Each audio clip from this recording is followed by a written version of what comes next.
ओम पितृदेवताभ्यो नमः। स्वागत है आप सभी का मेरे भक्ति भावना यूट्यूब चैनल पर। दोस्तों, पितृपक्ष में पितरों की कथा जरूर श्रवण करनी चाहिए। पुत्र धन चाहिए, जीवन में खुशहाली चाहिए, प्रसन्नता चाहिए, तो आपको पितरों को प्रसन्न करना बहुत ही ज़रूरी है। इस कथा के माध्यम से आपको पितृपक्ष का महत्व पता चलेगा।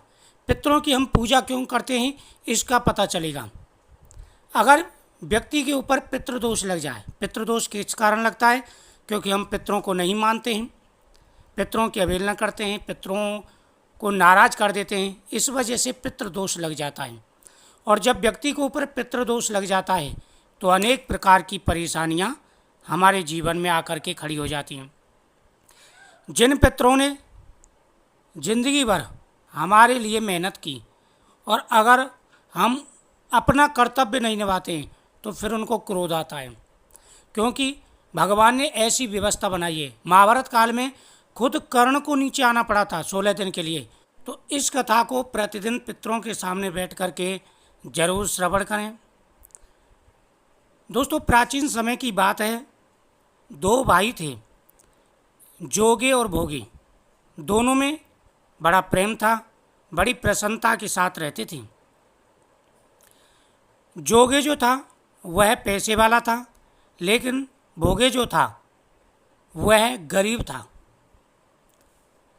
जोगे की जो पत्नी थी वह दिखावट ज़्यादा करती थी, यानी अपने धन दौलत का दिखावा ज़्यादा करती थी।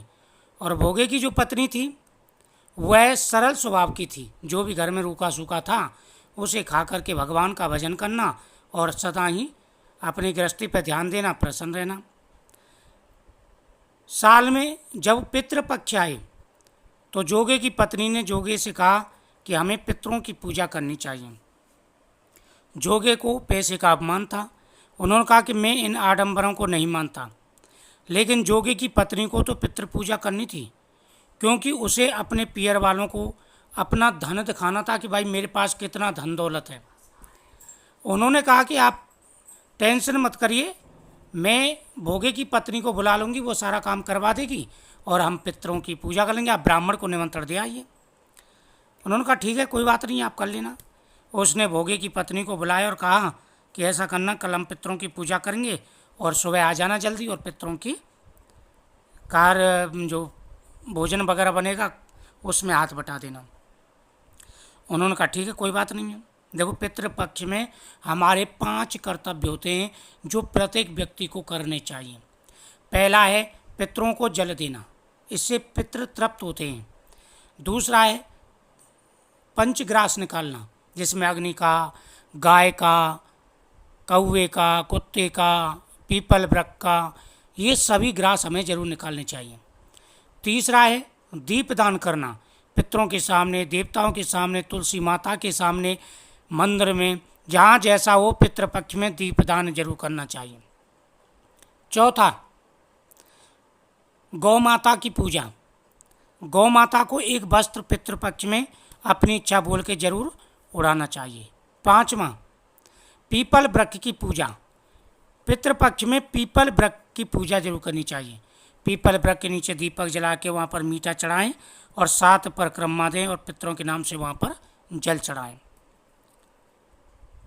ये कार्य जरूर करनी चाहिए। छठवां है ब्राह्मण भोजन। जब पितृ की तिथि हो तो उस समय ब्राह्मणों को भोजन जरूर कराना चाहिए। और 7वां है अपने बुजुर्गों का मान सम्मान। जो बुजुर्ग हैं हमारे, उनका मान सम्मान जरूर करें, और साधु संत अगर घर पर कोई आ जाता है तो उनको भोजन जरूर कराएं। तो जोगे की पत्नी ने तैयारी कर ली। अब पितृपक्ष आया, पितृ प्रसन्न हुए, सभी पितृ अपने वंशजों के यहाँ पर गए, और जोगे भोगे के जो पितृ थे वो जोगे के यहाँ पर आ गए, क्योंकि जोगे बड़ा था। अब जोगे के यहाँ पर आए तो देखते हैं कि जोगे की जो पत्नी वो तो अपने मायके वालों की खातिरदारी में लगी हुई है।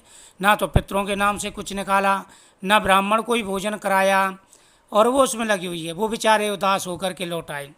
अब वो गए भोगे के पास, क्योंकि भोगे की पत्नी ने जल्दी जल्दी जोगे की पत्नी के यहाँ काम कराया था। फिर आकर के अपने यहाँ पर, क्योंकि वो तो गरीब था, खाने के लिए अन्न भी नहीं था, मुश्किल से 11 लाख अन्न मिला, उसने 11 निकाली और बेचारी अपने काम में लग गई। अब पितर आए, बड़े दुखी थे। उन्होंने अग्यारी की राख चाटी और तालाब के किनारे पहुंच गए।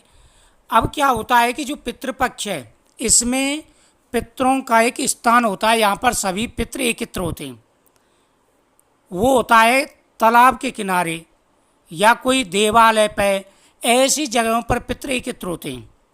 तो वहाँ पर सभी पितृ एकत्र हुए, सभी कोई अपने बड़ाई कर रहा था, कोई कुछ कह रहा था, कोई कुछ कह रहा था। अब जोगे बोगे के जो पितृ थे वो उदास बैठे हुए थे, क्योंकि जोगे ना तो जोगे की जहाँ मिला उन्होंने, ना भोगे की जहाँ मिला। जोगे तो खूब पैसे वाला था।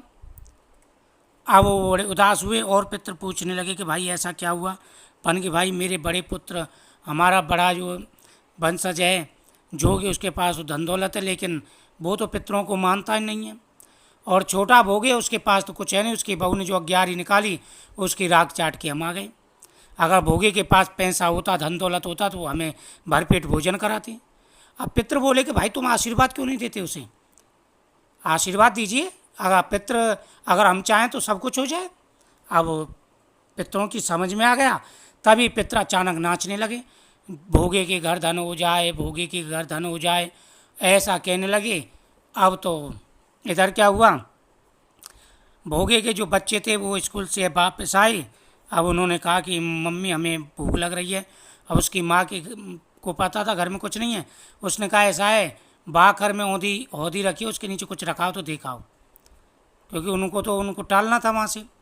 अब वो गए, उन्होंने जैसे ही हौदी वहाँ से उठाई तो वो क्या देखते हैं, उसमें तो सोने की असरपियाँ भरी हुई थी, पूरी हौदी भर गई असरपियों से।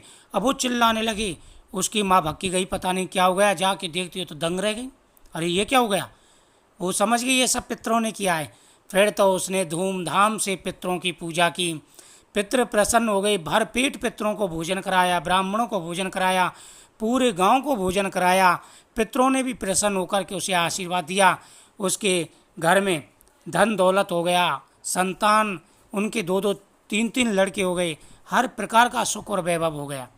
तो पितरों की पूजा करने से हमारे हर कार्य सिद्ध हो जाते हैं। हमें पितरों की पूजा अवश्य करनी चाहिए, पितरों को नाराज़ नहीं करना चाहिए, प्रसन्न करना चाहिए। कोई ज़्यादा खर्चा नहीं आता पितरों को प्रसन्न करने में, लेकिन मन होना चाहिए श्रद्धा से। श्राद्ध क्यों कहते हैं, श्रद्धा से पितरों का पूजन करना, इसलिए इनको श्राद्ध कहते हैं। और जब आपकी पितरों के प्रति श्रद्धा ही नहीं होगी तो दुख पाने के लिए भी आप तैयार हो जाइए। इसलिए हमेशा ध्यान रखिए, पितृपक्ष में साल में 16 दिन आते हैं, मन से पितरों की पूजा करें, पितरों को प्रसन्न करें, पुत्र भी मिलेगा, धन भी मिलेगा, धन दौलत सुख शांति सब कुछ प्राप्त होगा। वीडियो को ज़्यादा से ज़्यादा शेयर करें, चैनल को सब्सक्राइब करें, इस कथा को दिन में कम से कम 4 बार सुनें।